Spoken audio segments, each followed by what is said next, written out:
brown Indian to Indian, red Indian, blue Indian. Oh, she thinks she's native. Or something. Yeah, or something. Because sometimes something is all you can muster to be some disproportioned mudblood anomaly that's Indian my name and not face. I'm a black native, and isn't that ironic? Who knew identity could be oxymoronic? Honey, don't try and pose as anything exotic, because leaky old faucets drip one-drop rules that label your water toxic. And your Shinnecock blood is the crack of narcotics, a dirty wannabe without the purity of its still cut-up brethren cocaine. Because all native blood ain't processed the same, and all native blood ain't taken the same. Yo-yo-yo-yo,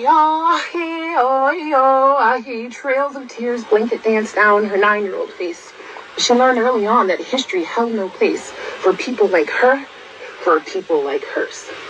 The first time she got called a nigger was by a native. Stoic eyes discriminate louder than any pro-Jim Crow picket sign. Then fucking a nigger is a punishable crime because diluted blood makes it harder to place when sovereign nations compete in a white man's foot race. Rampatial slave trades implemented racist ideals. 400 plus oppressed years with xenophobic attempts to conceal the fact that we never had a segregated medicine wheel. And when slavery went bankrupt, the U.S. never drew up a new deal to tell a nation exactly how much blacks were worth. So reinforced stereotypes trickled down Indian country like honey trickling down fry bread. We swallowed amnesia alongside lies that were spoon-fed, forgetting that in the beginning, side by side, stood black and red. So we continue to take smallpox blankets with us to bed and wonder why we wake up feeling feverish. I'm tired. I'm tired of having to constantly defend a culture that's a birthright and not a new age trend, since apparently a dream catcher makes everyone Indian, or at least have a great-great-great-grandmother who is a chief's daughter. My ancestors are weeping the salt tears only the people of the shore can create. Shinnecock youth develop chips saltier than Pringles can generate, and I'm feeling so salty, let this be my probate that boldly stands before you and chants, not just states. I'm not Indian for you.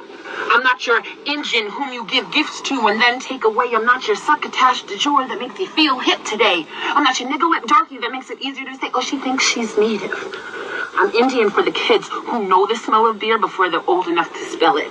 For youth who see women they love beaten but know they can't tell it. For res dirt that knows how to permeate down to your veins. For rawhide regalias and long-winded names that define more than a person but a nation. I'm Indian for that 7th generation. That's all I am, and all I'll ever be, some disproportioned mudblood anomaly, but that's okay. They don't determine what I do. Mayana, Gogiski, Nishote Nishe. I'm doing this, babies, for no one but you.